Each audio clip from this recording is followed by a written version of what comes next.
शुरुआत करेंगे बच्चों अपरिमेय संख्याओं से ही। तो ये एक प्रमेय भी है हमारा, √2 एक अपरिमेय संख्या है, हमें ये सिद्ध करना है। P में एक गुणनखंड है 2, इन सबको अपरिमेय सिद्ध करोगे और बस क्या वही मेथड है, बस √2 की जगह पर जहां पर 2 है उसकी जगह पर 3 ले लो, 5 ले लो, 7 ले लो। मानोगे कि A और B सहअभाज्य पूर्णांक है, उसके बाद क्या करोगे, B को ले जाओगे दूसरी तरफ, तुम्हारे पास समीकरण बनेगी √5 गुणा B बराबर A। 5 से तुम्हारे पास मान निकल कर आएगा कितना, 0.2।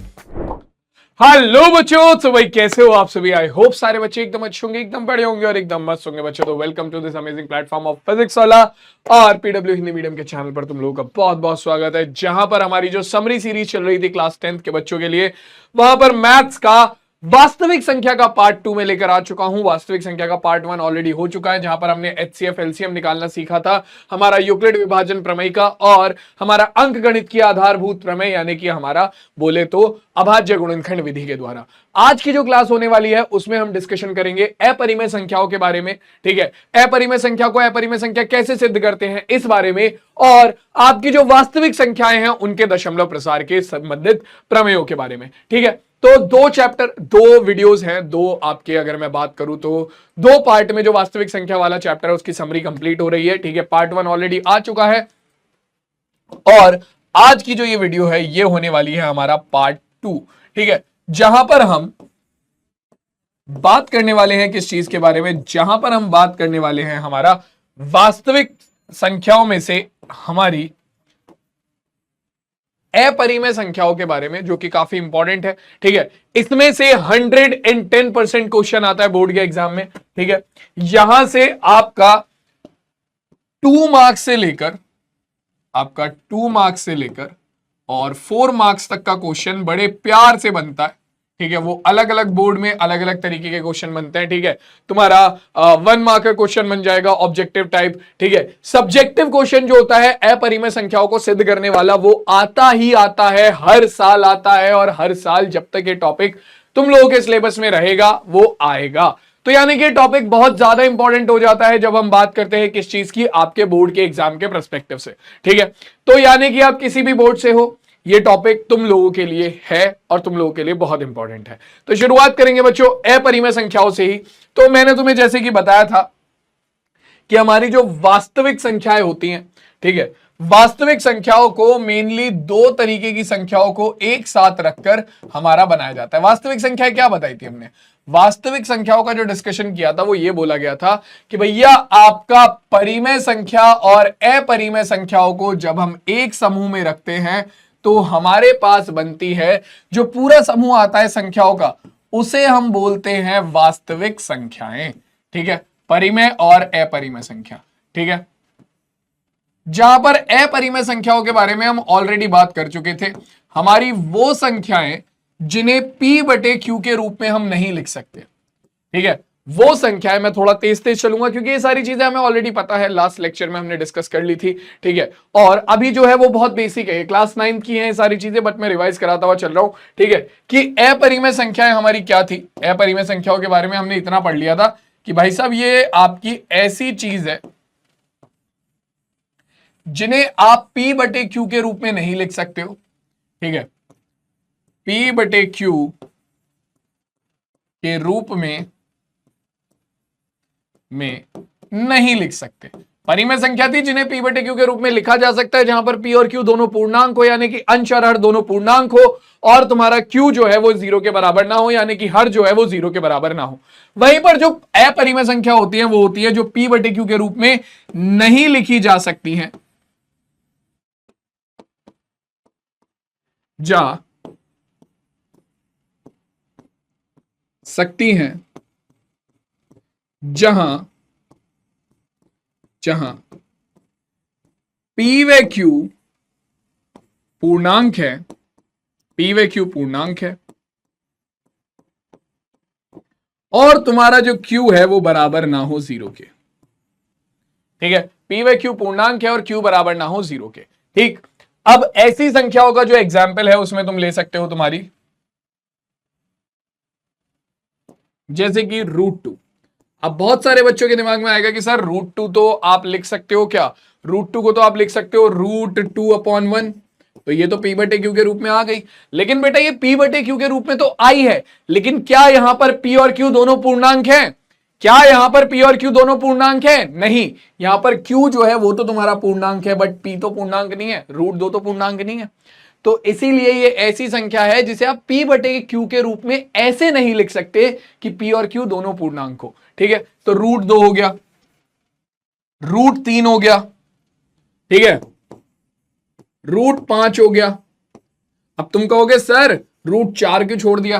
तो बेटा देखो, अगर तुम्हारा रूट के अंदर ऐसा धनात्मक पूर्णांक आता है, ठीक है, ऐसा धनात्मक पॉजिटिव पूर्णांक समझ जाना, धनात्मक पूर्णांक आता है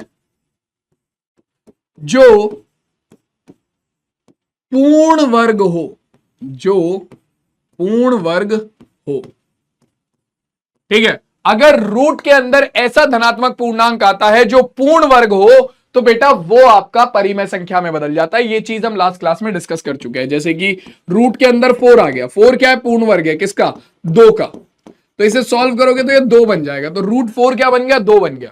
ऐसे ही √3 क्या बन जाएगा? √9 क्या बन जाएगा? √9 तुम्हारा 3 बन जाएगा। तो ऐसे ही √16 क्या बन जाएगा? 4 बन जाएगा। √49 क्या बन जाएगा? 7 बन जाएगा। √100 क्या बन जाएगा? 10 बन जाएगा। तो रूट के अंदर अगर कोई धनात्मक पूर्णांक इस तरीके से आता है जो कि पूर्ण वर्ग हो, तो वो हल होने के बाद परिमेय संख्या बन जाता है। तो इसीलिए ध्यान रखना कि आपका अपरिमेय संख्याएं वही होंगी जो रूट के अंदर, कुछ कुछ पॉइंट्स को मैं स्पेसिफिक कर रहा हूं, जो रूट के अंदर क्या रखती हूं? आपका वर्गमूल के अंदर ऐसा धनात्मक पूर्णांक रखते हो, धनात्मक पूर्णांक जो पूर्ण वर्ग न हो, पूर्ण वर्ग न हो। अगर पूर्ण वर्ग नहीं है, जैसे कि √2 हो गया, रूट के अंदर 3 हो गया, रूट के अंदर 5 हो गया, ये सब क्या है? ये सब तुम्हारे वो धनात्मक पूर्णांक है जो कि वर्गमूल के अंदर क्या नहीं है? पूर्ण वर्ग नहीं है। तो तुम्हारा काम हो गया। ठीक है, रूट के अंदर माइनस की संख्या अभी तुमने नहीं पढ़ी है रूट के अंदर, इसीलिए मैंने बार बार रूट के अंदर धनात्मक पूर्णांक बोला है, इसीलिए मैंने रूट के अंदर धनात्मक पूर्णांक बोला है बार बार। रूट के अंदर अभी माइनस की संख्या हम लोग क्लास 10th में नहीं पढ़ते हैं, इसे हम बोलते हैं हमारा काल्पनिक संख्या। ठीक है, इसे हम बोलते हैं काल्पनिक संख्या। इसके बारे में तुम क्लास 11th में पढ़ोगे, जहां पर तुम्हारे पास सम्मिश्र संख्याओं वाला चैप्टर आएगा, जिसके बारे में तुम वहां पर बात करोगे। ठीक है, तो इसके अलावा √2, √3, √5 ये सबको समझ में आ गया। और आपका पाई, बच्चों के दिमाग में आता है सर पाई बराबर होता है 22/7 के, तो पाई जो है वो तो एक परिमेय संख्या हुआ, p बटे q के रूप में भी है, 22 और 7 दोनों आपके पूर्णांक भी हैं, तो ये तो परिमेय संख्या हुआ। लेकिन मैं तुम्हें क्लियरली बता दूं, पाई का जो बच्चों दशमलव प्रसार होता है वो होता है अशांत अनावर्ती का। हम जानते हैं कि हमारा परिमेय संख्याओं के दशमलव प्रसार शांत और अशांत आवर्ती का होता है, जबकि पाई का दशमलव प्रसार होता है अशांत अनावर्ती का। ठीक है, और अशांत अनावर्ती का दशमलव प्रसार अपरिमेय संख्याओं का होता है। तो तुम बोलोगे कि सर 22/7 परिमेय संख्या है, पाई अपरिमेय संख्या है, दोनों को इक्वल लेते हैं, ये कैसे कर लेते हैं हम? तो बेटा देखो, पाई का दशमलव प्रसार अशांत अनावर्ती का है, तो इसका मान अभी तक पूरा पूरा प्रॉपर नहीं निकला है। ठीक है, हमारे जो गणितज्ञ हैं वो निकाल रहे हैं अभी भी। ठीक है, लेकिन पूरा मान लिखना इसका संभव नहीं होता, समझ रहे हो? कोई कैलकुलेशन करनी है, तुम इसका पूरा मान लिखोगे तो भाई साहब तुम्हारी कैलकुलेशन बहुत ज्यादा कॉम्प्लिकेटेड हो जाएगी। तो हम क्या करते हैं, पाई के मान के जो सबसे पास वाली संख्या होती है, पाई के मान की जो सबसे पास वाली संख्या होती है 3.14, हम वो ले लेते हैं, या फिर 22/7 हम वो ले लेते हैं। तो ये जो 3.14 या 22/7 है ना, ये पाई का असली मान नहीं है, ये पाई का निकटतम मान है, ये पाई का निकटतम मान है। तो 22/7 एक परिमेय संख्या है, जबकि पाई जो है वो एक अपरिमेय संख्या है। क्यों? क्योंकि पाई का दशमलव प्रसार अशांत अनावर्ती का होता है। ठीक है, अशांत अनावर्ती का दशमलव प्रसार, शांत दशमलव प्रसार, ये सब मैं पिछली क्लास में बता चुका हूं। आज की क्लास में भी अभी आगे डिस्कशन में आएगा ये, तो वहां पर बात करेंगे इसके बारे में। ठीक है, जैसे 0.01, 001, ठीक है, एंड सो ऑन, ऐसी कहानी आगे चलती रहेगी।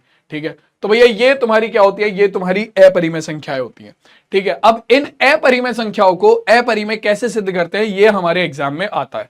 ठीक है, ये हमारे एग्जाम में आता है कि भैया अपरिमेय संख्याओं को अपरिमेय सिद्ध करना। √2 एक अपरिमेय संख्या, ये सिद्ध करो। √5 एक अपरिमेय संख्या, ये सिद्ध करो। √7 एक अपरिमेय संख्या, ये सिद्ध करो। तो ये कैसे होगा इसके बारे में बात करते हैं। उसके लिए हमें जरूरत पड़ेगी इस प्रमेय की। यह प्रमेय बहुत ज्यादा इंपॉर्टेंट है। इस प्रमेय के बिना हम अपरिमेय संख्याओं को अपरिमेय सिद्ध नहीं कर पाएंगे। तो यह प्रमेय बहुत ज्यादा इंपॉर्टेंट है, ध्यान से देख लो। प्रमेय कहती है कि मान लीजिए P एक अभाज्य संख्या है। P क्या है? एक अभाज्य संख्या। अभाज्य संख्या जिसके केवल दो गुणनखंड होते हैं, या फिर मैं बोलूं अभाज्य संख्या वो संख्या जो कि केवल दो संख्याओं से पूर्णतः विभाजित हो सकती है, एक तो खुद से और एक से। जैसे 2 हो गया, 3 हो गया, 5 हो गया, 7 हो गया, 11 हो गया, ठीक है, 13 हो गया। ये सब क्या है? ये या तो खुद से पूरी तरीके से विभाजित होंगे या एक से। ठीक, तो P आपकी अगर एक अभाज्य संख्या है और अगर P a स्क्वायर को विभाजित करती है, a हमारा कोई भी नंबर है, ठीक है, अगर P a स्क्वायर को विभाजित करती है तो P जो है वो a को भी विभाजित करेगी, जहां पर a हमारा कोई धनात्मक पूर्णांक है, जहां पर a हमारा कोई धनात्मक पूर्णांक है। फॉर एग्जाम्पल, अगर मान लो तुम्हारा 3 जो है वो 18 के स्क्वायर को पूर्णतः विभाजित करता है, ठीक है, तो 3 हमारी अभाज्य संख्या है। 3 अगर किसी संख्या के स्क्वायर को, अभाज्य संख्या किसी संख्या के स्क्वायर को पूर्णतः विभाजित करती है तो वो उस संख्या को भी पूर्णतः विभाजित करेगी। सीधी सी बात है, यही चीज तुम्हें बोलना चाहता है ये, कि अगर तुम्हारा कोई अभाज्य संख्या किसी धनात्मक पूर्णांक के स्क्वायर को पूर्णतः विभाजित करती है तो वो संख्या उस धनात्मक पूर्णांक को भी पूर्णतः विभाजित करेगी। ठीक है, क्लियर हो गई बात? ये सबको समझ में आ गया। अब इस प्रमेय का इस्तेमाल करेंगे हम एक अपरिमेय संख्या को अपरिमेय सिद्ध करने के लिए। पहले इतना देखो और मुझे बताओ ये सबको क्लियर है क्या?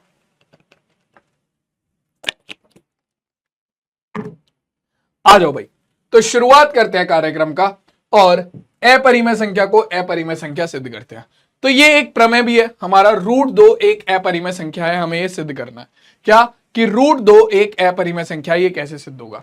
इसके लिए अब हम क्या करेंगे, देखो यहां पर हम चलते हैं उल्टा लेकर, ठीक है, जो हमें सिद्ध करना होता है हम उसका उल्टा मानकर चलते हैं और इसे हम बोलते हैं हमारा विरोधाभास मेथड। इसे हम क्या बोलते हैं? हमारा विरोधाभास मेथड। ठीक है, मतलब हम उल्टा लेकर चलेंगे और जो चीज हमें सिद्ध करनी है वो लेकर आएंगे। ठीक है, तो हमें सिद्ध करना है √2 एक अपरिमेय संख्या है, तो हम विरोधाभास लेकर चलेंगे, क्या उल्टा मानकर चलेंगे। हम मानेंगे माना √2 एक परिमेय संख्या और आपका √2, √3, √5, √7, √11 इन सब को सेम टू सेम इसी तरीके से करना है जैसे मैं √2 को करा रहा हूं। सेम टू सेम, कुछ नहीं बदलेगा, डिट्टो यही रहेगा। बस जहां पर 2 आ रहा है वहां पर 3 लिख दोगे तो √3 प्रूव हो जाएगा। 3 आ रहा है वहां पर 5 लिख दोगे, √5 प्रूव हो जाएगा। 2 आ रहा है वहां पर 11 लिख दोगे, √11 प्रूव हो जाएगा। देखते जाओ कैसे करना है। तो सबसे पहले हम उल्टा मानकर चलेंगे कि माना √2 एक उल्टा परिमेय सिद्ध करना है। मान लिया √2 एक अपरिमेय सिद्ध करना है तो परिमेय मानकर चलेंगे। माना √2 एक परिमेय संख्या है, बिल्कुल उल्टा मानकर चलो। ठीक है, अगर √2 एक परिमेय संख्या है तब हम उसे लिख सकते हैं, तब हम √2 को क्या लिख सकते हैं? तब हम √2 को लिख सकते हैं √2 बराबर P/Q के, है ना। परिमेय संख्या को तो P/Q के रूप में लिखा जा सकता है, परिमेय संख्या को तो P/Q के रूप में लिखा जा सकता है। मैंने √2 को परिमेय संख्या बोला तो मैंने इसे P/Q लिख लिया। अब यहां पर P/Q को जो आप परिभाषित करोगे वो बहुत ज्यादा जरूरी है। यहां पर जो आप P/Q को परिभाषित करोगे वो बहुत ज्यादा जरूरी है, क्योंकि उसी की वजह से आपका विरोधाभास निकल कर आएगा। तो आप क्या करोगे? आप कहोगे जहां पर √2 बराबर है P/Q के, जहां ये बहुत ज्यादा इंपॉर्टेंट है, ठीक है, जहां P व Q सह अभाज्य पूर्णांक है। अब बच्चों सह अभाज्य पूर्णांक कौन से होते हैं? लास्ट क्लास में इन सब चीजों के बारे में डिस्कशन किया है मैंने, लास्ट क्लास में इन सब चीजों के बारे में डिस्कशन किया है। सह अभाज्य संख्याएं कौन सी होती हैं? ऐसी दो संख्याएं जिनके बीच में उभयनिष्ठ गुणनखंड केवल 1 हो, यानी कि जिनका HCF केवल 1 हो, उन्हें हम सह अभाज्य पूर्णांक बोलते हैं। जैसे कि तुम्हारा मैं ले लेता हूं 6 और इसके अलावा तुम्हारा मैंने ले लिया कितना 49। तो तुम्हारा अगर मैं 6 का अभाज्य गुणनखंड करूं तो यह आएगा 2 गुणा 3, और 49 का अभाज्य गुणनखंड करूं तो यह आएगा 7 गुणा 7। तो इन दोनों में उभयनिष्ठ गुणनखंड के नाम पर क्या है? उभयनिष्ठ गुणनखंड के नाम पर कुछ नहीं है, केवल और केवल क्या है? केवल और केवल एक है।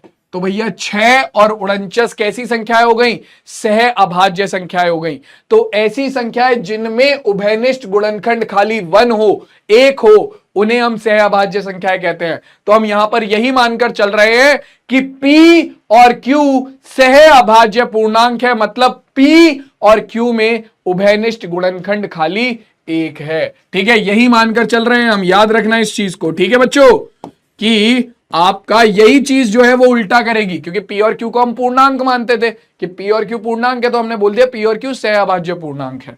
ठीक है, सह अभाज्य पूर्णांक है, तथा हमारा जो Q है यानी कि जो हर है वो 0 के बराबर नहीं है। ठीक है, तो ये हमने क्या करा? ये हमने परिभाषित कर दिया हमारा किसे? P और Q को। ये हमने क्या कर दिया बच्चों? ये हमने परिभाषित कर दिया P और Q को। अब हम क्या करेंगे? अब हम इससे आगे से सॉल्व करना शुरू करेंगे। सबसे पहले Q की गुणा करो √2 में, तो ये हो गया √2 गुणा Q बराबर P।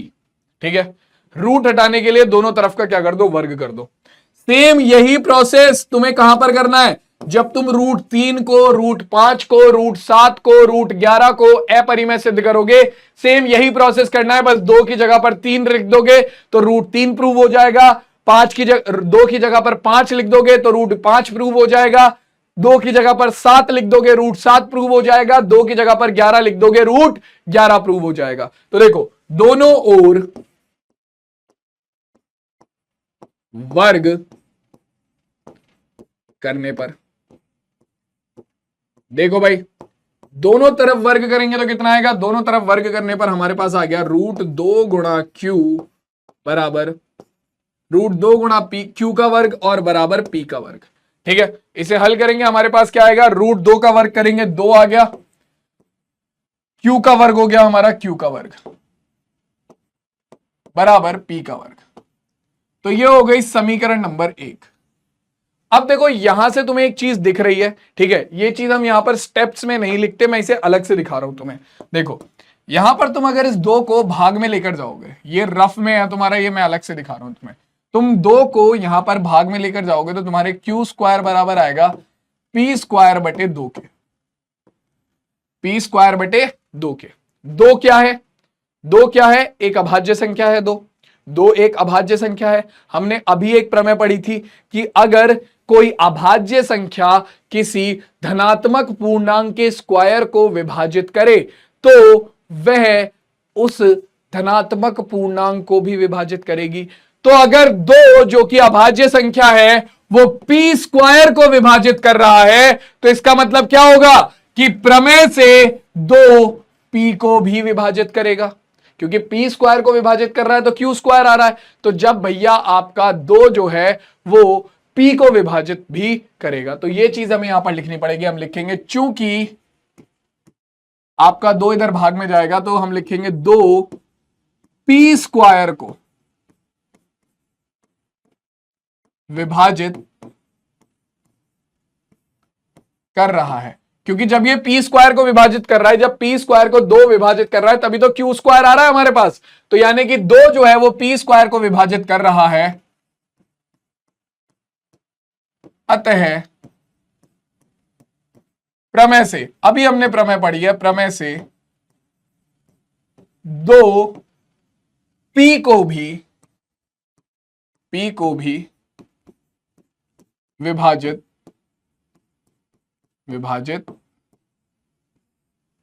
करेगा। 2 P को भी विभाजित करेगा। तो हम मान लेते हैं कि माना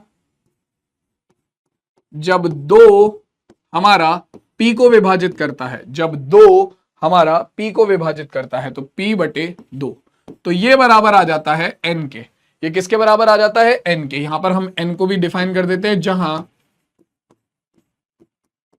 N कोई धनात्मक यानी कि पॉजिटिव, पॉजिटिव का मतलब धनात्मक, मैं छोटा ही लिखता हूं, ठीक है, धनात्मक पूर्णांक है,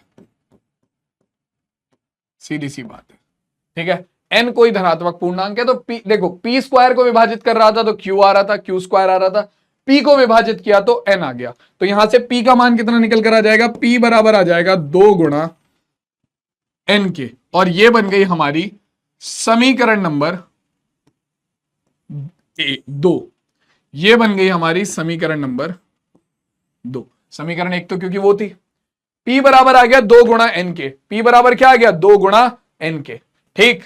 अब यहां से क्या करो, ये P का मान उठाकर समीकरण 1 में रख दो, P का मान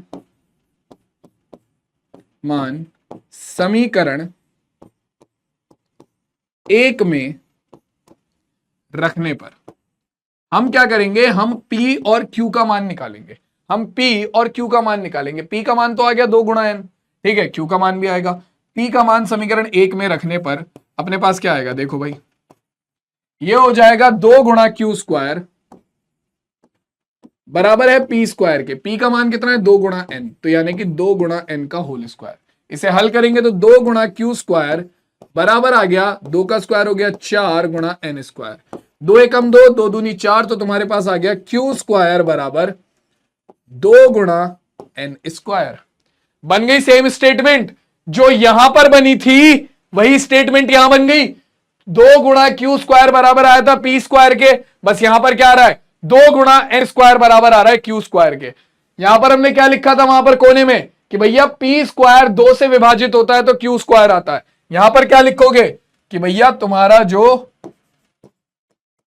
क्यू स्क्वायर है, 2 को अगर मैं इधर भाग में भेज दूं तो मेरे पास क्या आ गया, ये सब मैं रफ में करके दिखा रहा हूं तुम्हें अलग से। तो क्यू स्क्वायर को अगर तुम 2 से विभाजित करते हो तो एन स्क्वायर आता है ना। तो भैया फिर वही चीज, वही प्रमेय लगेगी।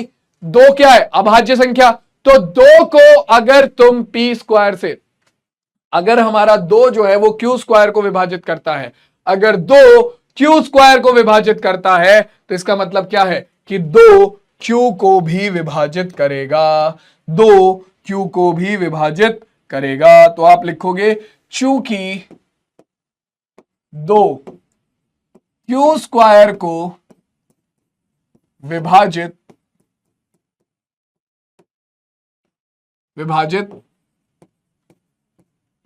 करता है तब 2 क्यू को भी विभाजित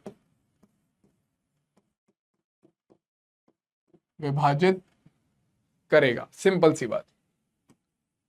तो अगर ये 2 को भी विभाजित, जो हमारा 2 है वो क्यू को भी विभाजित करेगा, तो हम मान लेते हैं, माना कि भाई साहब जब ये क्यू को विभाजित करता है तो ये बराबर आता है एम के। जब ये क्यू को विभाजित करता है तो ये बराबर आता है एम के, जहां पर एम भी क्या है, जहां एम भी मेरा कोई धनात्मक पूर्णांक है, ठीक है, कोई भी धनात्मक पूर्णांक हो सकता है, एम धनात्मक पॉजिटिव पूर्णांक है, धनात्मक पूर्णांक है। तो यहां से हमारे पास Q का मान क्या आ जाएगा, Q का मान आ गया 2 गुणा M के बराबर, और हमारा काम हो गया। यही तो चाहिए था हमें। ये हो गई समीकरण नंबर 3। ठीक है भाई, ये वाला जो क्वेश्चन है ये थोड़ा थ्योरी में ही होता है, पूरा का पूरा क्वेश्चन ये थ्योरी में ही रहता है। ठीक है, हमने क्या बोला था, हमने बोला था कि P और Q सह अभाज्य पूर्णांक है। P और Q सह अभाज्य पूर्णांक है। सह अभाज्य पूर्णांक है तो इनके बीच में उभयनिष्ठ गुणनखंड क्या होना चाहिए था, उभयनिष्ठ गुणनखंड खाली 1 यानी कि 1 होना चाहिए था। लेकिन अगर अभी तुम यहां पर देखो तो P में एक गुणनखंड है 2,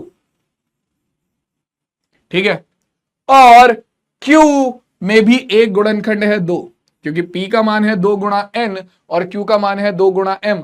तो इन दोनों में एक गुणनखंड आ रहा है 2, जो कि 1 के अलावा है, 1 के अलावा है। और जबकि सह अभाज्य गुणनखंड, 6 सह अभाज्य पूर्णांक कौन से होते हैं, जिनमें केवल एक गुणनखंड हो 1। यहां तो 2 भी गुणनखंड आ रहा है, तो ये तो गलत हो गया। यानी कि P और Q क्या है, P और Q में 2 हमारा एक गुणनखंड आ रहा है, इसका मतलब ये सह अभाज्य पूर्णांक नहीं है। तो हम क्या लिखेंगे, हम यही चीज को नीचे लिखेंगे, चूंकि समीकरण 2 व 3 से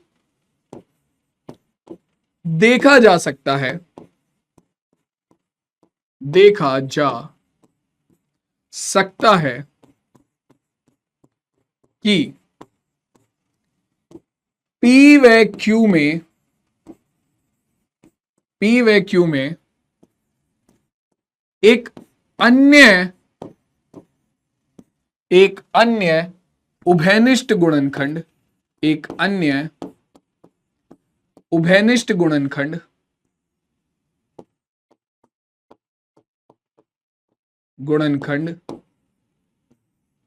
कौन सा? 2 उपस्थित है, 2 उपस्थित है, 2 उपस्थित है। अतः P व Q, P व Q सह अभाज्य पूर्णांक, सह अभाज्य पूर्णांक नहीं है, जो कि एक क्या है भाई?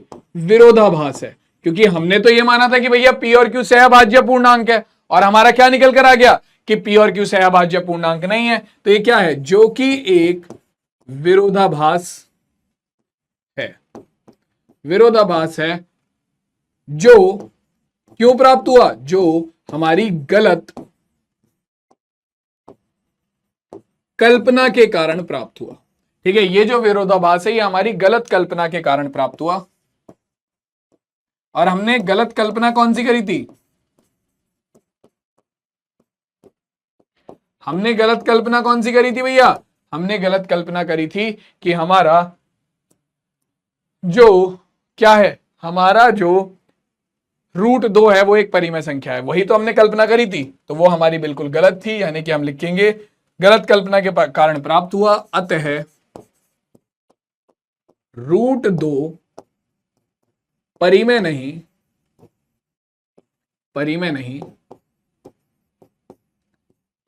अपरिमेय संख्या है, अपरिमेय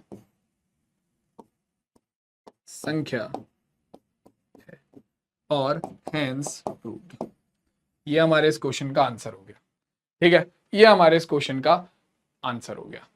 ठीक है बच्चों, तो इस तरीके से तुम एक अपरिमेय संख्या को अपरिमेय संख्या सिद्ध करते हो। सबसे पहले क्या करोगे? उसे परिमेय संख्या मानोगे, फिर उसे P बटे Q के बराबर मानोगे, फिर तुम बोलोगे कि P और Q जो है वो हमारे सहअभाज्य पूर्णांक हैं। उसके बाद उसे हल करना शुरू करोगे और लास्ट में दिखाओगे कि भैया P और Q के जो मान निकल कर आ रहे हैं उनमें उभयनिष्ठ गुणनखंड एक के अलावा कोई और भी है, जिसका मतलब वो सहअभाज्य पूर्णांक नहीं है, जिसका मतलब कि हमारे पास एक विरोधाभास आ गया, जिसका मतलब कि आपकी जो कल्पना है वो गलत है। अब जैसे तुमने √2 को अपरिमेय सिद्ध किया, सेम इसी तरीके से पूरे क्वेश्चन में 2 की जगह पर क्या लिख दो? 3 लिख दो, 2 की जगह पर 3 लिख दो। तुम्हारा पूरा का पूरा क्वेश्चन जो है वो √3 को अपरिमेय संख्या कैसे सिद्ध करते हैं उसमें कन्वर्ट हो जाएगा। जैसे कि मान लो तुम सबसे पहले बोलोगे कि √3 एक परिमेय संख्या है, तो √3 को बराबर लोगे P बटे Q के। ठीक है, फिर क्या करोगे? Q को मैं शॉर्टकट में बता रहा हूं जल्दी जल्दी। Q को इधर ले जाओगे, √3 बराबर आ गया किसके? √3 गुणा Q बराबर आ गया P के। दोनों तरफ का वर्ग करोगे तो ये हो जाएगा 3 गुणा Q का वर्ग बराबर P के वर्ग के। सेम वही मेथड जो पिछले क्वेश्चन में किया था हमने। 2 के लिए √2 को जैसे अपरिमेय सिद्ध किया था, सेम उसी तरीके से √3, √5, √7, √11, √19 इन सबको अपरिमेय सिद्ध करोगे। और बस क्या वही मेथड है, बस √2 की जगह पर जहां पर 2 है उसकी जगह पर 3 ले लो, 5 ले लो, 7 ले लो, तुम्हारा काम हो जाएगा। देखो तुम क्या बोलोगे कि 3 P² को विभाजित करता है, मतलब कि 3 तुम्हारा P को भी विभाजित करेगा। इसका मतलब क्या आएगा कि तुम्हारा P बटे 3 बराबर हो गया n के। P का मान आ गया 3n। इस P के मान को उठाकर समीकरण 1 में रख दो, तुम्हारे पास आ जाएगा 3 गुणा Q² बराबर पी स्क्वायर की जगह पर क्या आ गया 3n का होल स्क्वायर, यानी कि 3 गुणा क्यू स्क्वायर बराबर 9n स्क्वायर, 3 तिया 9, क्यू स्क्वायर बराबर आ गया 3 गुणा n स्क्वायर। तो अब तुम फिर से वही चीज बोलोगे कि 3 जो है वो क्यू स्क्वायर को विभाजित करता है, इसीलिए 3 क्यू को भी विभाजित करेगा। तो क्यू बटे 3 मान लो आ गया m के बराबर, तो क्यू बराबर कितना आ गया 3m। तो अब तुम बोलोगे कि समीकरण 1 और समीकरण 2 और समीकरण 3 से हमें दिख रहा है कि आपका P और Q में एक उभयनिष्ठ गुणनखंड कौन सा, एक अन्य उभयनिष्ठ गुणनखंड 3 उपस्थित है। ठीक है, 3 जो है वो दोनों ही जगह पर उपस्थित है। ठीक है, तो इसका मतलब क्या हो गया कि आपका P और Q सहअभाज्य पूर्णांक नहीं है। इसका मतलब ये जो आपको क्या प्राप्त हो गया, यह एक विरोधाभास है जो कि हमें गलत कल्पना के कारण प्राप्त हुआ, अर्थात आपका हमारी जो √3 है वो एक परिमेय नहीं है, अपरिमेय संख्या होगी। तो इस तरीके से आप एक परिमेय अपरिमेय संख्या को अपरिमेय सिद्ध करते हो। क्लियर हो गई बात, समझ में आ गया सबको, जल्दी से बताओ।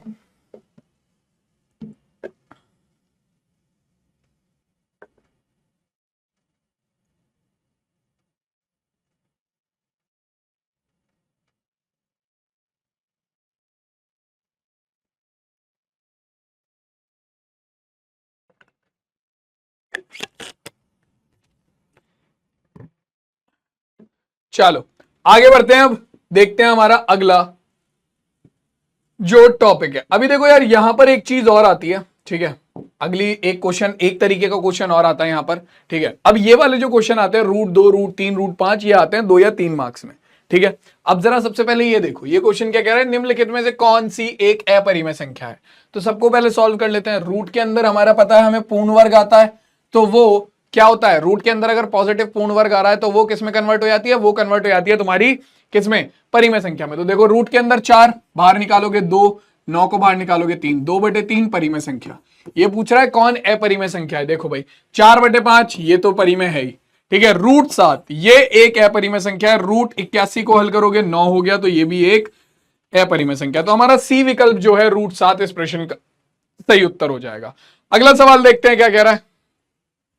√3/√2 निम्न में से कौन सी संख्या है। √3/√2, तो भाई हम जानते हैं कि हमारा √a/√b अगर कहीं लिखा होता है, ये क्लास 9th में हम पढ़ चुके हैं, तो उसे हम लिख सकते हैं रूट के अंदर a/b। तो √3/√2 को हम लिख सकते हैं रूट के अंदर 3/2, जो कि हमारा क्या है, हल होने के बाद भी आपका क्या एक परिमेय संख्या नहीं बन रहा है। √3/2 हमारा क्या बन रहा है, एक अपरिमेय संख्या। तो सी विकल्प जो है वो इस प्रश्न का बिल्कुल सही उत्तर होगा। अब देखो जो अगली तरीके के क्वेश्चन आते हैं वो है ये, जहां पर आपका डायरेक्ट एक अपरिमेय संख्या नहीं देगा, आपको परिमेय और अपरिमेय संख्या का योग, गुणा, भाग या घटा देगा और आपसे बोलेगा कि सिद्ध करो कि वो अपरिमेय संख्या है। अब ये क्वेश्चन 2 तरीके से आता है। एक तो ये क्वेश्चन आ सकता है 2 मार्क्स में, और दूसरा यही क्वेश्चन आता है 3 और 4 मार्क्स में। दोनों को शुरू करने का तरीका सेम है, खत्म करने का तरीका अलग है। कैसे, मैं बताता हूं। ठीक है, और दोनों में से कोई भी गलत नहीं है। अगर तुम 3-4 मार्क्स वाला 2 मार्क्स में कराओगे कोई गलती नहीं होगी, नंबर मिल जाएंगे तुम्हें। तुम 2 मार्क्स वाला 3-4 में करके आओगे तो हो सकता है वो फिर तुम्हें 2 ही नंबर दे। ठीक है, पूरे नंबर ना दे। तो इसीलिए भाई दोनों मेथड को, और दोनों में डिफरेंस नहीं है कुछ भी, तुम देखोगे तुम्हें अभी प्यार से समझ में आएगा। देखो पहले मैं तुम्हें 2 मार्क्स वाला क्लियर करता हूं। ठीक है, अभी तुम कहोगे सर ये तो बहुत ही सिंपल है, क्या ही दिक्कत है। देखो 3 + 2√5 एक अपरिमेय संख्या है, तो बिल्कुल वैसे ही करना है जैसे अभी तक किया था। उल्टा लेकर चलेंगे, जो बोला है उसका उल्टा लेकर चलेंगे बिल्कुल, कि 3 + 2√5 को अपरिमेय सिद्ध करना है। उल्टा मान लो कि 3 + 2√5 एक परिमेय संख्या है। ठीक है, और उसके बाद अपनी जो अपरिमेय संख्या है, जो रूट वाली संख्या है, उसे अकेला कर लो। तो सबसे पहले तुम क्या करोगे, इसे तुमने मान लिया कि भैया ये परिमेय संख्या है, तो परिमेय संख्या में तुम क्या बोल सकते हो कि तुम्हारा 3 + 2√5 बराबर हो गया p/q के। p/q के, जहां पर p और q आपके पूर्णांक है, सहअभाज्य पूर्णांक लिख लो, मुझे उससे भी दिक्कत नहीं है। ठीक है, जहां p व q पूर्णांक है और q बराबर नहीं है 0 के। ये सिंपल सी चीज है, ठीक है। अब यहां पर तुम क्या करोगे, अपना √5 को अकेला करोगे। सबसे पहले आपका 3 इधर जाएगा तो माइनस का हो गया, तो 2√5 बराबर हो गया p/q -3। एलसीएम ले लो, कितना हो गया, एलसीएम लोगे तो हो जाएगा p -3q/q। 2 इधर डिवाइड में आ जाएगा तो √5 बराबर आ गया p -3q/2q के। 2 इधर डिवाइड में आ जाएगा। अब इसके बाद तुम्हारा असली खेल शुरू होता है। इसके बाद तुम्हारा असली खेल शुरू होता है। अगर तुम्हारा 2 मार्क्स का क्वेश्चन आता है, अगर तुम्हारा क्वेश्चन 2 मार्क्स का आता है, तो तुम इसके बाद लिखोगे डायरेक्ट क्या, कि क्योंकि तुम्हारा P Q 3 इस साइड में जो भी तुम्हारे पूर्णांक आ रहे हैं, तुम्हें पता है P और Q दोनों पूर्णांक है, P Q 3 व और क्या आ रहा है 2, ठीक है। P Q 3 और 2 क्या है, पूर्णांक है, पूर्णांक है।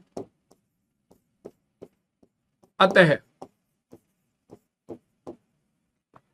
P -3 गुणा Q बटे 2Q। देखो सारे के सारे पूर्णांक होते हैं परिमेय संख्या, तो P Q 3 और 2 पूर्णांक है, इसका मतलब वो परिमेय संख्या भी है। और परिमेय संख्या को तुम जोड़ो, गुणा करो, घटा करो या भाग करो, या तो वो आपको परिमेय संख्या ही देगा और 0 के केस में वो अपरिभाषित दे देता है कभी कभार, ठीक है। तो ये चीज क्लियर है कि P -3Q बटे 2Q जो है वो तुम्हें क्या देगा, वो तुम्हें एक परिमेय संख्या ही देगा, क्योंकि परिमेय संख्या को जोड़ो, घटा करो, गुणा करो या भाग करो, वो आपको 0 ही देता है। और अगर वो आपको परिमेय संख्या ही देता है, बस एक 0 के अलावा। और उसमें पहले ही बोल रखा है कि Q का मान 0 नहीं है, तो Q का मान 0 नहीं है, इसका मतलब 2Q का मान भी 0 नहीं होगा, और 2Q का मान 0 नहीं होगा तो ये हमारा अपरिभाषित तो नहीं होने वाला। तो यानी कि P -3Q बटे 2Q में P Q 2 और 3 सब क्या है, पूर्णांक है, यानी कि परिमेय संख्या है। इसका मतलब कि इसे हल करने के बाद जो भी मान निकल कर आएगा वो एक परिमेय संख्या होगा। तो हम ये लिखेंगे, अतः P -3Q बटे 2Q एक परिमेय संख्या है, परिमेय संख्या है, तथा ये परिमेय संख्या है, तथा हमें पता है समीकरण 1 से, तथा समीकरण 1 से हमारे पास क्या है भाई, समीकरण 1 से हमारे पास है √5 बराबर किसके, P -3Q बटे में 2Q।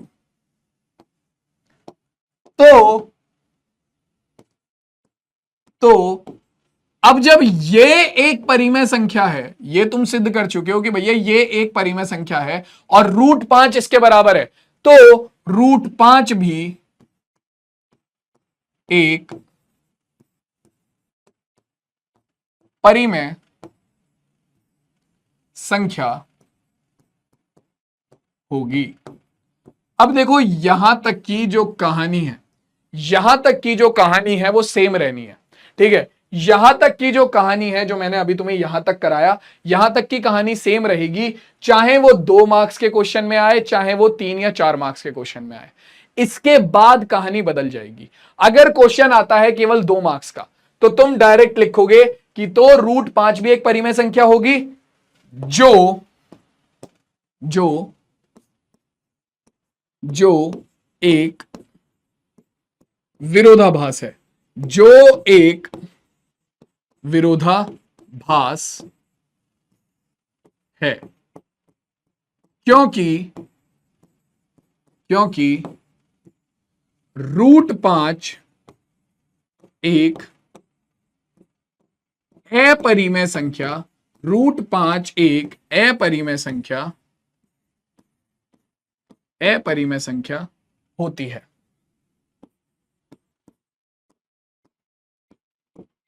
√5 एक अपरिमेय संख्या होती है।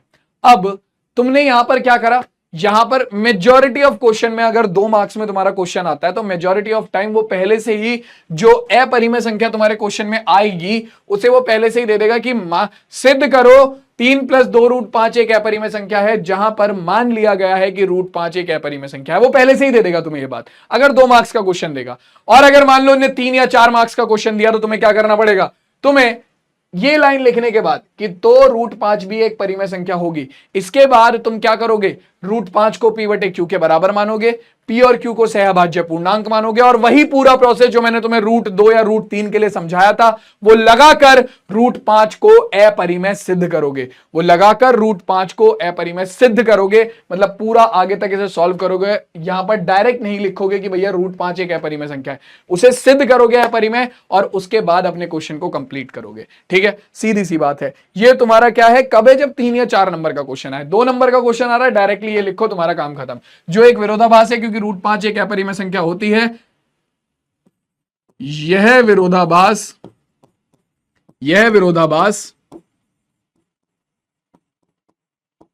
गलत कल्पना के कारण प्राप्त हुआ, गलत कल्पना के कारण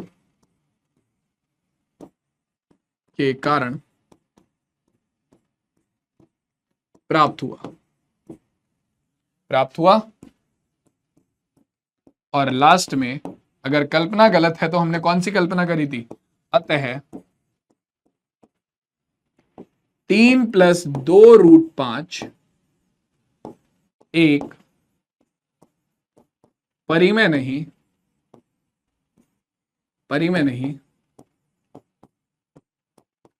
अपरिमेय संख्या है। खत्म किस्सा, परिमेय नहीं अपरिमेय संख्या है। और इसके साथ तुम्हारा जो क्वेश्चन है वो यहां पर खत्म हो जाएगा। अगर 2 मार्क्स का क्वेश्चन है, 2 मार्क्स का नहीं है तो तुम √5 को पहले अपरिमेय सिद्ध करोगे, जैसे हमने √2 को अपरिमेय सिद्ध करा था कि √2 बराबर a/b ले लेना, p/q को तुम पहले ही ले चुके हो, तो a/b ले लेना, √5 बराबर a/b। फिर क्या करोगे, मानोगे कि a और b सहअभाज्य पूर्णांक है, उसके बाद क्या करोगे, b को ले जाओगे दूसरी तरफ, तुम्हारे पास समीकरण बनेगी √5 गुणा b बराबर a, दोनों तरफ का वर्ग करोगे, क्या बनेगा, 5 गुणा b² बराबर a²। क्या लिखोगे कि 5 a² को विभाजित करता है तो 5 a को भी विभाजित करेगा, तो a/5 बराबर आ गया n के, a का मान निकल कर आ गया 5 गुणा n, समीकरण 1 बन गई। इस मान को उठाकर ऊपर रख दो तो b² बराबर आएगा कितना, 5 गुणा b² बराबर आएगा तुम्हारा 25 गुणा n²। हल करोगे तो आ गया b² बराबर 5 गुणा n²। तो तुम क्या लिखोगे कि भैया 5 जो है वो b² को भी विभाजित करता है तो 5 तुम्हारा b को भी विभाजित करेगा, तो b/5 बराबर किसके आ गया, m के। b का मान आ गया 5 गुणा n, 5 गुणा m, a का मान आ रहा है 5 गुणा n, b का मान आ रहा है 5 गुणा m। ठीक है, क्या बोलोगे कि a और b में एक उभयनिष्ठ गुणनखंड है 5, एक अन्य उभयनिष्ठ गुणनखंड है 5, अतः a और b सहअभाज्य पूर्णांक नहीं है, जिसका मतलब यह एक विरोधाभास है जो कि गलत कल्पना के कारण प्राप्त हुआ। अतः √5 जो है वो परिमेय नहीं, एक अपरिमेय संख्या है। अतः हमने जो गलत कल्पना करी थी इसके कारण हमें विरोधाभास प्राप्त हुआ। तो 3 + 2√5 एक परिमेय नहीं अपरिमेय संख्या है। खत्म क्वेश्चन। ठीक है, अगर 3-4 नंबर में आता है तो ऐसे सॉल्व करोगे। ठीक, चलो क्लियर हो गई कहानी। अब कहानी को आगे बढ़ाते हैं। इस क्वेश्चन को तुम खुद से ट्राई करोगे, तुम्हारे लिए होमवर्क है ये। ठीक है, बता दिया है मैंने तरीका, और इसे तुम लॉन्ग मेथड से सॉल्व करोगे।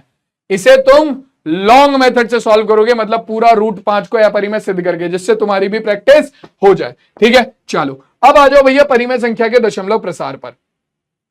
परिमेय संख्या के जो दशमलव प्रसार होते हैं, हमारे पास टोटल 3 तरीके के दशमलव प्रसार होते हैं। परिमेय संख्या के 2 तरीके के दशमलव प्रसार होते हैं, एक शांत दशमलव प्रसार, एक अशांत आवर्ती का दशमलव प्रसार। एक्सप्लेन कर देता हूं हाथों हाथ में तुम लोगों को एक बार, वरना कहोगे सर बताया नहीं। ठीक है, तो देखो 3 तरीके के दशमलव प्रसार मेरे पास टोटल में होते हैं, एक शांत,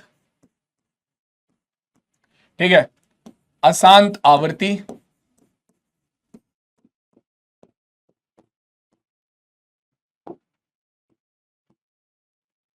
और दूसरा लास्ट अशांत अनावर्ती।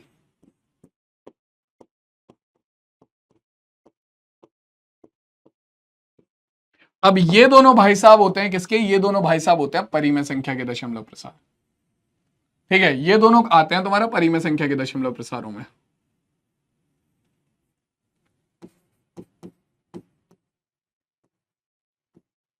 परिमेय संख्या का दशमलव प्रसार। वहीं पर अगर हम इसकी बात करें तो ये होता है अपरिमेय संख्या के दशमलव प्रसार। जब तुम अंश को भाग करते हो हर से, जब तुम अंश को भाग करते हो हर से, ठीक है, जैसे कि तुम्हारा 1/5, ठीक है, तुमने 1 को भाग किया 5 से, तुम्हारे पास मान निकल कर आएगा कितना, 0.2। तुम 1 को, ये क्लास 9th के कॉन्सेप्ट है भाई, तुमने 1 को 5 से भाग किया तो तुम्हारे पास आ गया 0, तुमने दशमलव लगाया, 0 बढ़ाया, तुम्हारे पास आ गया कितना, 5 दूनी 10, यानी कि शेषफल आ गया 0। तो जब शेषफल 0 आ जाता है, जब शेषफल 0 आ जाता है तो आपका दशमलव के बाद जो कुछ अंकों तक जाकर आपकी दशमलव प्रसार खत्म हो जाता है, जैसे कि ये 0.2, या फिर तुम्हारा हो गया 0.25, या फिर तुम्हारे पास आ सकता है कितना, 0.17543, ठीक है। तो ये तुम देख सकते हो कि ये दशमलव प्रसार जो है दशमलव के बाद कुछ अंकों तक जा रहे हैं और खत्म हो जाते हैं, ठीक है। तो ये दशमलव प्रसार होते हैं तुम्हारे शांत। वहीं अगर अशांत आवर्ती के दशमलव प्रसार की बात करें तो ये आता है, जैसे कि तुम भाग करते हो 1 को 3 से, तो 1/3 जो है, 1/3, इसे अगर तुम भाग करोगे तो ये आएगा तुम्हारा 0, ठीक है, 3 तिया 9, फिर 1 आ गया भाई, 10 में से 9 गया, 1 आ गया, 3 तिया 9, ठीक है, फिर 10 में से 1 गया, 10 में से 9 गया, 1 आ गया, फिर से 3 तिया 9, 10 में से 9 गया, फिर 1 आ गया। तो तुम देखोगे कि यहां पर जो शेषफल है वो बार बार 1 आता रहेगा, यानी कि शेषफल 0 के बराबर नहीं होगा, और तुम्हारा ये भागफल में बार बार यही संख्या जो है, यही अंक जो है वो रिपीट होता रहेगा, ठीक है, वो रिपीट होता रहेगा। तो इसका मतलब ये होता है तुम्हारा ऐसा दशमलव प्रसार जो कि दशमलव के बाद एक तो कभी खत्म ना हो, ठीक है, दूसरा इसमें किसी ना किसी अंक की आवर्ती होती रहे। क्या होती रहे? आवर्ती होती रहे, ठीक है। इसे लिखने का ऐसे भी तरीका होता है कि जिस अंक की आवर्ती हो रही है उसके ऊपर बार लगा दो। 0.3 की आवर्ती हो रही है तो 3 के ऊपर बार लगा दिया, ठीक है। ऐसे ही और एग्जांपल ले सकते हैं, 0.127, तो यहां पर तुम देखो मैंने केवल 2 7 के ऊपर बार लगाया, तो इसका मतलब क्या है, ये ऐसे लिखा जाएगा, कैसे, 0.1272727 एंड डैश डैश डैश, तो यहां पर 2 7 बार बार आ रहा है, ठीक है। या फिर मैंने ले लिया 0.54 और यहां पर मैंने 4 के ऊपर बार लगाया केवल, जिसका मतलब क्या है कि 0.5 तो ऐसे ही है और 4 की आवृत्ति बार बार हो रही है, ठीक है, 4 की आवृत्ति बार बार हो रही है। तो शांत हो गया, अशांत आवर्ती हो गया, ठीक है। या फिर तुम ऐसे भी ले सकते हो कि भैया तुम्हारे पास आ जाए 0.15 के ऊपर बार, तो ये हो गया, या तुम्हारा 2.15 के ऊपर बार, तो यहां पर 1 और 5 दोनों के ऊपर बार है, तो इसका मतलब क्या हो गया, 2.15 1.5 एंड 1.5, वो बार बार आगे तक चलता रहेगा, ठीक है। तो ये दशमलव प्रसार होता है अशांत। अशांत मतलब शांत नहीं होगा, खत्म नहीं होगा, और आवर्ती मतलब किसी अंक की आवर्ती होती रहेगी। अब लास्ट आता है तुम्हारा अशांत अनावर्ती का दशमलव प्रसार, जो कि अपरिमेय संख्याओं का होता है, जिसके लिए मैंने बोला था कि पाई जो होती है वो एक अपरिमेय संख्या क्यों होती है, क्योंकि उसका दशमलव प्रसार अशांत अनावर्ती का होता है। भाई साहब, ना तो ये खत्म होता है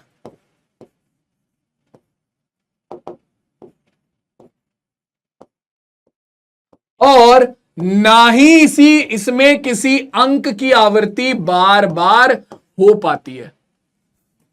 कारण, जैसे कि तुम यहां पर देखो, यहां पर क्या हो रहा है, यहां पर 0 की आवृत्ति बार बार होने की कोशिश करती है, लेकिन भाई साहब बीच में 1 टपक जाता है, बीच में तुरंत 1 टपक जाता है, तो ना तो किसी अंक की आवृत्ति बार बार हो रही है और ना ही दशमलव प्रसार खत्म हो रहा है।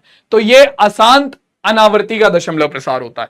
अब देखो, अब परिमेय संख्या के दशमलव प्रसार है 2 तरीके के, तो अब देख के कैसे पता चले, देख के, अब हमने देखो परिमेय संख्या के दशमलव प्रसार निकालना सीख रखा है क्लास 9th में, और कैसे हम इसे p/q में दशमलव प्रसार को p/q में बदलते हैं, ये भी हमने क्लास 9th में सीखा था, ठीक है। अब ये कैसे पता चले कि मैं परिमेय संख्या को केवल देखकर ये बता दूं कि इसका दशमलव प्रसार शांत होगा या अशांत होगा। अब ये कैसे पता चले कि भैया 1/3 को मैं देख के तुरंत बता दूं कि इसका दशमलव प्रसार अशांत आवृत्ति का होगा, या मैं 1/5 को देख के बता दूं कि इसका दशमलव प्रसार शांत होगा, 1/4 को मैं देख के बता दूं कि इसका दशमलव प्रसार शांत होगा?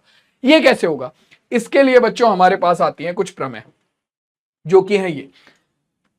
क्या है सबसे पहली प्रमेय? प्रमेय 1.5 कहती है कि x मान लीजिए x एक ऐसी परिमेय संख्या है जिसका दशमलव प्रसार कैसा है? अभी इसने बोला है कि दशमलव प्रसार कैसा है? शांत है। इसने पहले बोला है कि दशमलव प्रसार शांत है। तब x को p/q के रूप में लिखने पर आपका p और q जहां पर सहअभाज्य पूर्णांक हो, q का जो गुणनखंड होगा वो 2 की घात n गुणा 5 की घात m के रूप में होगा। मतलब कि जहां पर n और m ऋणेत्तर पूर्णांक हैं। और भैया ऋणेत्तर पूर्णांक क्या होते हैं? ये भी पिछली क्लास में क्लियर कराया गया था। क्या होते हैं भाई ऋणेत्तर पूर्णांक? ऋणेत्तर पूर्णांक होते हैं ऐसे पूर्णांक जो ऋणात्मक ना हो। तो जिन बच्चों, अब जिन्होंने पिछली क्लास देखी है उन्हें पता होगा कि ऋणेत्तर पूर्णांक क्या होते हैं, और जिन्होंने नहीं देखी है उन्हें डेफिनेशन बताने के बाद भी क्या लग रहा होगा कि ये वो पूर्णांक है जो ऋणात्मक नहीं है, अर्थात ये ऋणेत्तर पूर्णांक है। मेरे लाल, इसमें 1 के साथ साथ 0 भी आएगा। क्यों? क्योंकि 0 भी ऋणात्मक नहीं होता है, 0 भी नेगेटिव नहीं होता है। तो ऋणेत्तर पूर्णांक वो होते हैं जिनमें जिनका मान क्या हो? जो कि आपके ऋणात्मक ना हो।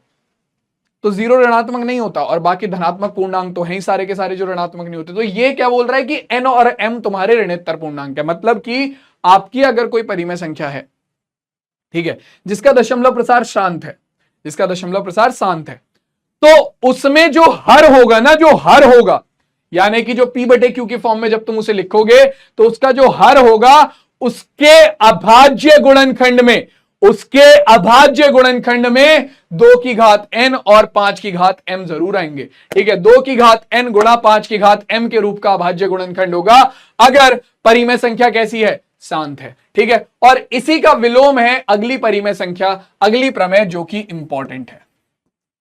ठीक है, ये हमें बताएगी कि अगर परिमेय संख्या तुम्हें 1/5, 1/4 तुम्हारा दे रखा है, 1/3, 1/7, 1/21, 1/11, 2/7, 2/100/99, 1000/221, ये सब में से शांत दशमलव प्रसार किसका है और अशांत दशमलव प्रसार किसका है, ये प्रमेय समझाएगी। अब ये बोलती है कि अगर कोई परिमेय संख्या है जो कि p/q के रूप की है, जहां पर p और q सह अभाज्य पूर्णांक है, तो अगर इस केस में आपका q जो है, q कौन सी संख्या? आपकी हर जो है। ठीक है, q बोले तो हर जो है, अगर मान लीजिए x बराबर p/q, जहां पर p और q सहअभाज्य पूर्णांक है, एक ऐसी परिमेय संख्या है जिसमें q यानी कि हर जो है वो 2 की घात n गुणा 5 की घात m के रूप का है, 2 की घात n गुणा 5 की घात m के रूप का है, जहां पर n और m कोई ऋणेत्तर पूर्णांक है, तब x का दशमलव प्रसार यानी कि आपका परिमेय संख्या का दशमलव प्रसार किस रूप का होगा? आपका शांत होगा। फॉर एग्जाम्पल मैं ले लेता हूं 2/100। ठीक है, सबसे पहले तो इसे सॉल्व करके क्या कर लेंगे? सबसे पहले इसे सॉल्व करके सहअभाज्य पूर्णांकों के रूप में लाएंगे, तो ये आ गया 1/50। ठीक है, अब जो इसका हर है उसका अभाज्य गुणनखंड करो। हर का अभाज्य गुणनखंड करेंगे तो क्या आएगा? ये हो जाएगा 1/2 की घात 1 गुणा 5 की घात 2, 2 की घात 1 गुणा 5 की घात 2। तो यहां पर हमारे पास क्या बन गया? यहां पर हमारे पास बन गया, आप देख सकते हो 2/100 या 1/50 में जो तुम्हारा हर है वो किस रूप का है? वो 2 की घात n गुणा 5 की घात m के रूप का है। 2 की घात 1 गुणा 5 की घात 2, 2 की घात n गुणा 5 की घात m के रूप का है। इसका मतलब इसका दशमलव प्रसार कैसा होगा? इसका दशमलव प्रसार शांत होगा। इसका दशमलव प्रसार कैसा होगा? इसका दशमलव प्रसार शांत होगा। वहीं पर अगर मैं बात करता हूं तुमसे 1/21 की, या मैं बात करता हूं तुमसे 4/21 की, अब 4 और 21 दोनों सहअभाज्य है, तो इसे तो सॉल्व कर भी नहीं सकते। ठीक है, तो तुम्हारे पास क्या आएगा? 21 का अभाज्य गुणनखंड करोगे तो ये आएगा 3 की घात 1 गुणा 7 की घात 1। तो इसका मतलब सिंपल है कि इसका अभाज्य गुणनखंड शांत तो नहीं है। अभाज्य गुणनखंड शांत तो नहीं है। तो एक बात बताओ जरा मुझे कि अगर तुम्हारे पास आ जाता है ये,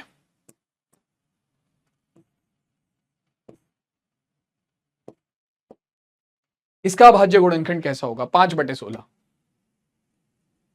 बताओ, अगर मैं बोलूं तो ये हल तो हो नहीं सकता, तो यानी कि आ जाएगा 5/16 को तुम लिखोगे 2⁴।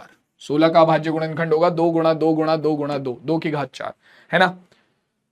अब क्या आ रहा है यहां? तो दो, उसने बोला 2m गुणा 5m के रूप में होना चाहिए, जहां पर m और n ऋणेत्तर पूर्णांक है। अब यहां पर ऋणेत्तर पूर्णांक की डेफिनेशन बहुत इंपॉर्टेंट हो जाती है। क्या ऋणेत्तर पूर्णांक कौन से होते हैं? ऋणेत्तर पूर्णांक होते हैं जो ऋणात्मक ना हो और उसमें 0 भी आता है। तो भैया आपका अगर 2 या 5⁻0 भी है तो चल जाएगा। तो जो बच्चे बोल रहे हैं कि सर इसका दशमलव प्रसार शांत नहीं होगा क्योंकि यहां पर 5⁻m तो है ही नहीं, तो मेरे लाल क्या मैं इसे ऐसे नहीं लिख सकता? 2⁴ गुणा 1, 2⁴ गुणा 1 लिख सकता हूं, और उस 1 को फिर मैं ये लिख दूं 2⁴ और 1 को मैं लिख दूं 5⁻0, क्योंकि किसी भी संख्या की घात 0 मतलब 1 होता है। ठीक है, अब देखो 2⁴ गुणा 5⁻0 आ गया, और 0 तो m और n में से कोई भी हो सकता है, क्योंकि बोला गया है कि ऋणेत्तर पूर्णांक क्या है? ऋणेत्तर पूर्णांक हो तुम्हारा, तो खत्म किस्सा। तो यानी कि 5⁻16 तुम्हारे पास भी एक शांत दशमलव प्रसार रखता है, या 1 तुम्हारे पास आ जाए कितना? तुम्हारे पास आ जाए 3/25, तो वो भी एक कैसा शांत दशमलव प्रसार ही रखेगा। ठीक है, क्लियर हो गई बात। तो अगर किसी भी परिमेय संख्या में जो हर है वो p की 2⁵n गुणा 5⁻m के रूप का है, तो उसका दशमलव प्रसार शांत होगा। ठीक है, और अगली जो प्रमेय बोलती है वो बोलती है अशांत आवर्ती के लिए, कि अगर आपका परिमेय संख्या में जो q है यानी कि हर जो है उसका अभाज्य गुणनखंड 2⁵n गुणा 5⁻m के रूप का नहीं है, स्पेशली लिखा हुआ है नहीं है। ठीक है, तो जहां पर n और m ऋणेत्तर पूर्णांक है तब x का दशमलव प्रसार अशांत आवर्ती का होता है, तब x का दशमलव प्रसार अशांत आवर्ती का होता है। जैसे कि ये मैंने तुम्हें बताया, तो यहां पर देखो तुम्हारा जो हर था उसका अभाज्य गुणनखंड 2⁵n गुणा 5⁻m के रूप का नहीं है, तो इसीलिए ये अशांत आवर्ती का दशमलव प्रसार होगा। ठीक है, क्लियर हो गई बात। तो भैया ये दो प्रमेय थी जो कि हमारे दशमलव प्रसार से जुड़ी हुई थी परिमेय संख्याओं के। ठीक है, तो अब देखो इस पर बेस भी एक दो क्वेश्चन देख लेते हैं। तो ये कह रहा है कि बिना लंबी विभाजन प्रक्रिया किए बताइए कि निम्नलिखित परिमेय संख्याओं का दशमलव प्रसार कैसा होगा। तो इसके लिए तुम्हें क्या करना पड़ेगा? पहले तो इसे 13 से भाग करके देखो, तो 13 से ये पूर्णतः विभाजित नहीं होगा। तो अब अपना क्या करो, दोनों सहअभाज्य हैं तो 3125 का क्या कर लो? अभाज्य गुणनखंड। सबसे पहले ये विभाजित होगा किससे? तुम्हारा 5 से, या 3 से भी हो सकता है। 5 3 3 6 5 11 नहीं होगा, 5 से करो तो ये होगा 5 अंक 30, 5 दूनी 10, 5 पंजे 25। फिर 5 से करो तो ये हो जाएगा 5 एकम 5, 5 दूनी 10, 5 पंजे 25। फिर 5 से करो तो ये हो जाएगा 5 दूनी 10, 5 पंजे 25। फिर 5 से करो 5 पंजे 25, और फिर 5 से करो 5 एकम 5। तो हमारा जो अभाज्य गुणनखंड निकल कर आ गया वो कितना हो गया? हमारे हर का अभाज्य गुणनखंड निकल कर आ गया 5 गुणा 5 गुणा 5 गुणा 5 गुणा 5, यानी कि 5⁵5। इसे हम ऐसे भी लिख सकते हैं 13/5⁵5 गुणा 2⁵0। तो इसका मतलब क्या है? इसका हर जो है वो 2⁵n गुणा 5⁻m के रूप का है, अर्थात इसका दशमलव प्रसार कैसा होगा? इसका दशमलव प्रसार शांत होगा। खत्म किस्सा, इसका दशमलव प्रसार शांत होगा। ठीक है, अगला सवाल देखो क्या कह रहा है। कह रहा है वही बिना लंबी प्रक्रिया के बताओ कि इसका दशमलव प्रसार शांत है या नहीं। ये तो बहुत ही ईजी है, 17/8 बोल रहा है। दोनों सहअभाज्य पूर्णांक है, हल नहीं हो सकते इससे ज्यादा। क्या आएगा? 17/8। 8 का अभाज्य गुणनखंड होगा 2 गुणा 2 गुणा 2। अबे जो इतना ईजी है उसे करके भी क्या देखना। ठीक है, 2 गुणा 2 गुणा 2 यानी कि 2⁵3। इसे हम क्या लिख सकते हैं? इसे हम लिख सकते हैं 17/2⁵3 गुणा 5⁵0, जिसका मतलब क्या है? इसका दशमलव, इसमें भी हर जो है वो हमारा 2⁵n गुणा 5⁵m के रूप का है, अर्थात ये भी हमारा कैसा दशमलव प्रसार रखता है? ये भी हमारा शांत दशमलव प्रसार ही रखता है। ठीक है, क्लियर हो गई बात, ये क्वेश्चन भी खत्म हो गया। चलो कहानी को और थोड़ा आगे बढ़ाते हैं। अगला सवाल देखो, निम्न में से किसका दशमलव प्रसार शांत है, बताओ भाई, निम्न में से किसका दशमलव प्रसार शांत है? तो जिसका भी हर जो है वो p बटे क्यू 2 की घात n गुणा 5 की घात m के रूप का होगा, वही उसका दशमलव प्रसार शांत हो जाएगा। तो देखो इसके तो हर क्या है 7 की घात 1, तो इसका हर 2 की घात n गुणा 5 की घात m के रूप का नहीं है, तो ये तो आंसर नहीं हो सकता। √7 अपरिमेय संख्या है, तो इसका दशमलव प्रसार तो वैसे भी अशांत अनावृत्ति का होगा।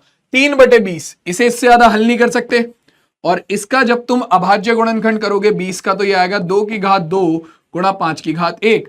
तो इसका जो हर है वो 2 की घात n गुणा 5 की घात m के रूप का है, अर्थात इसी का दशमलव प्रसार शांत होगा। ठीक है, और लास्ट वाला है √5 जो कि अपरिमेय संख्या है। अपरिमेय संख्या का तो वैसे भी दशमलव प्रसार अशांत अनावृत्ति का होता है, तो सी विकल्प केवल इस क्वेश्चन का करेक्ट आंसर होगा। ठीक है, सी विकल्प इस क्वेश्चन का करेक्ट आंसर होगा। अब अगला क्वेश्चन देखो क्या कह रहा है, ये कहता है निम्न में से कौन परिमेय संख्या है? तो देखो केवल 0.225 है जिसका दशमलव प्रसार है शांत। हम जानते हैं परिमेय संख्या के दशमलव प्रसार दो तरीके के होते हैं, शांत और अशांत आवर्ती। यह दशमलव प्रसार कैसा है? अशांत है, और यहां पर किसी भी संख्या की आवृत्ति बार बार नहीं हो रही है, तो अशांत अनावर्ती का दशमलव प्रसार यानी कि ये एक अपरिमेय संख्या। √3 तो एक अपरिमेय संख्या है ही, तो बचा क्या? केवल 0.225 जो कि एक शांत दशमलव प्रसार दिखा रहा है, इसका मतलब यही एक परिमेय संख्या होगी। ठीक है, क्लियर हो गई बात यहां पर सबको? चलो भाई, तो आज की क्लास में अगर हम बात करें तो हमने अपरिमेय संख्या को अपरिमेय संख्या कैसे सिद्ध करते हैं ये कर लिया है, और हमारा एक परिमेय संख्या का दशमलव प्रसार कैसे पता लगाते हैं ये भी कर लिया है, ये भी सीख लिया है। और इसके साथ हमारा जो चैप्टर है बच्चों वो यहीं पर कंप्लीट होता है। ठीक है, अब मैं तुमसे मिलूंगा सीधा तुम्हारी नेक्स्ट क्लास में। तब तक के लिए सारे बच्चे अपना ध्यान रखो। ठीक है, पढ़ाई वढ़ाई करते रहो कंटिन्यूअस। मिलते हैं सीधा नेक्स्ट क्लास में। टेक केयर, टाटा और बाय बाय।